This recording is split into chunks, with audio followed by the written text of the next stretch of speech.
welcome aboard to Surf's Up Build episode number 9. Today we are installing a bait tank. I know what you're thinking. I went out and I actually bought something for once. Didn't end up making it myself. This one is built here locally in Costa Mesa by Blue Water Bait Systems. It is an excellent tank. It's got a nice little window right here, and I thought to myself, you know what? It's about time we get something nice that hasn't been ruined by my handiwork. It is an El Nino summer in Southern California here, and I decided that I wanted to try and go out and catch any sort of fish I possibly can, but first, I needed somewhere to store some live bait. Now, if you can't tell by my mess, I just got done finished installing this thing, so I'm gonna show you guys how I did it. You'll witness that now. But before you do, just know that all the parts that I got to put this tank together came from Defender Marine. They hooked me up with hoses, hose clamps, that pump that you hear whining in the background. So be sure to check them out and call their Defender outfitters if you have any sort of questions. If I don't explain myself thoroughly in this video, all you have to do is call their phone number and they'll explain it for you. I'm happy to announce that even these shade poles came from Defender Marine, so they really have everything you need, whether it's fishing or just ways to stay out of the sun. So if you're looking to install a bait tank of your own, here is how you do it.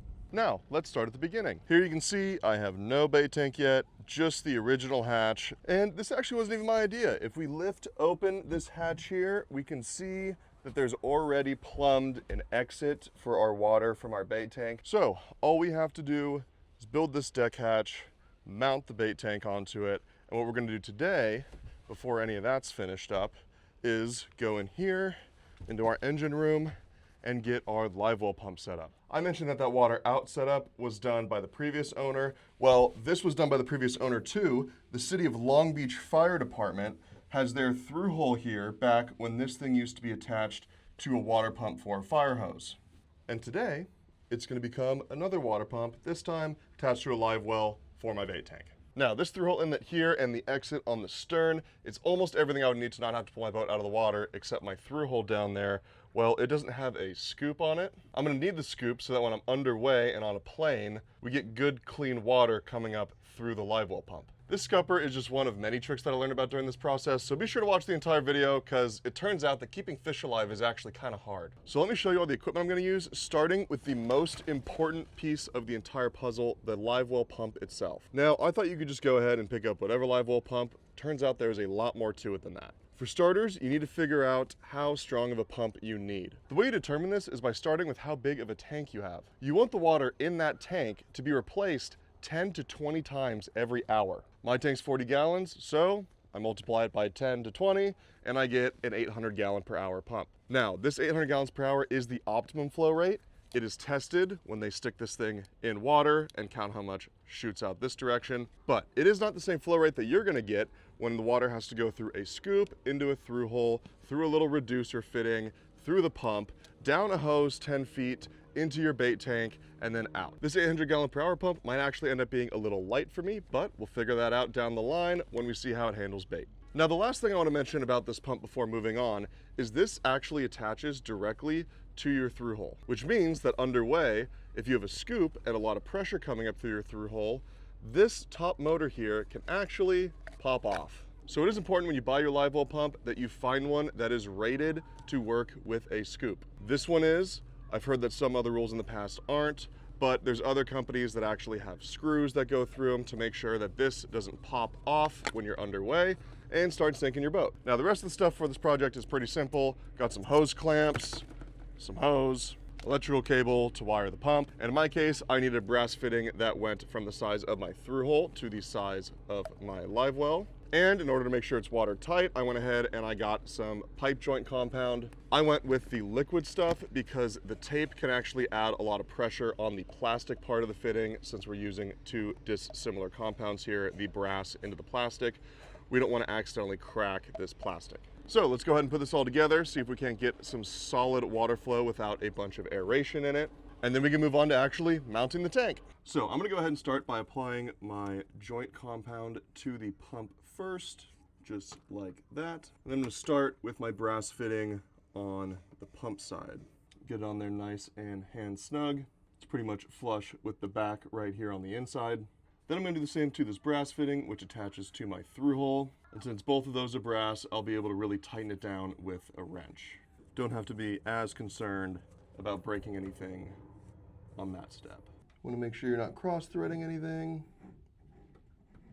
Just like that, went ahead and tightened it. Got my exit aligned in the direction I want to go with my hose. You can see this through hole is a little bit away from where we want the tank, but probably only about 6 feet. So I just went ahead and ran the hose under my fuel tank down the center of my bilge here. I think that's going to be a good place for it because I actually keep stuff in these compartments along the sides, and I don't really want the hose to ever get pinched. So nothing goes under the fuel tank there, and I'll pull it tight so that it doesn't kink or anything and block water if for some reason water needs to make its way to the forward or the rear bilge. I'm gonna go ahead and get this thing clamped on, and I'm using double hose clamps because it is a seawater through hole, and it's a good habit to get into to put these in opposite directions. That way, if there's any sort of uneven pressure from the clamps, they're not uniform, you cover all areas of the hose. Just like that, we got those clamps on nice and secure there. Hose runs underneath to the stern and then up through that hatch there. Now all I've got to do is get this spliced on and wired up, and we can go ahead and test it. And just like that, I have it wired. We go ahead and flip my unmarked switch, and you can hear it going. I don't have it open yet. I will test that a little later. Easy initial setup, especially if you have a through hole already mounted. If you don't have a through hole already mounted, then it's got to come out of the water. You got to drill a hole, you got to put a through hole in, and then probably add that scoop, which I'm going to have to pull out and add the scoop probably last after I see how it works without it. Now let's go ahead and cover up this hole and mount the new hatch to the bait tank. Ta-da! One hatch ready for a bait tank to be mounted to it. Now, I'm sorry that I didn't show you guys how I actually built the hatch, but that's because I have deck hatches that I'm gonna make for back here, and I go into a very lengthy explanation process in that video. It'll be coming out soon. So if you wanna know how I actually made the hatch itself, you can go ahead and subscribe, and that video will be coming out later this summer. But let me show you what I did to this one. I cut a hole in the center of it, obviously, because that is where the hoses need to come up and through. These hoses down here. Blue Water Bait System was nice enough to include this starboard ring right here. I went ahead and mounted that, cut my hole to that size, and then I went ahead and sealed it with some white 4200 around the edges. That way, if any water gets underneath the bait tank, it doesn't end up just falling into the hole, into my bilge. Instead, it will go down the drain I actually have here around the side of the hatch. Next to the ring here, you can see two more pieces of starboard running parallel to each other. These are what the bait tank is actually going to mount to. These pieces sit just inside the inner wall of the tank, and the tank will go over them and bolted in on the sides here. But first, we need to go ahead and plumb this thing. So let's go get the bait tank, and I'll make sure that I have the right fittings I need for the hoses. So let's go through what we've already done and what we already have. So what we've already done is this inlet blue one right here, and then the owner before me actually already put in this 1.5 inch outlet. So I actually don't have to do anything there. That means that not only did I not have to do anything for the through hole for the inlet side, but I don't have to do anything for the outlet side either. That makes this job way easier. I'm gonna just admit that up front with you guys now. You would normally have to drill holes in your boat and use 5200 to seal them and put in either through holes or in my case, the exit's a scupper just above the waterline. I do still, however, need to make it so that this tank here can be removed on this hatch. So what I went ahead and did was cut this 1.5 inch kind of waste exhaust hose in half here. Take one of my hose clamps here, make sure it has one of those, and shove my new threaded barb onto this pipe. On the inlet side, I'm making sure to use 2 hose clamps. On the outlet side, I'm a little less concerned about it because I can always just shut off my inlet. And this technically isn't under any water pressure. It's just kind of fed by gravity. Then we'll go ahead and make sure this fits on. The inlet hose here is getting the same treatment. This one's actually getting a garden hose fitting. That will be my quick disconnect for this one, just like that. Next is actually time to fit my hoses onto the bait tank itself so that we could then feed them through that hole. I went ahead and pre-drilled these holes both in the starboard and in the bait tank itself, so I just have to line them up.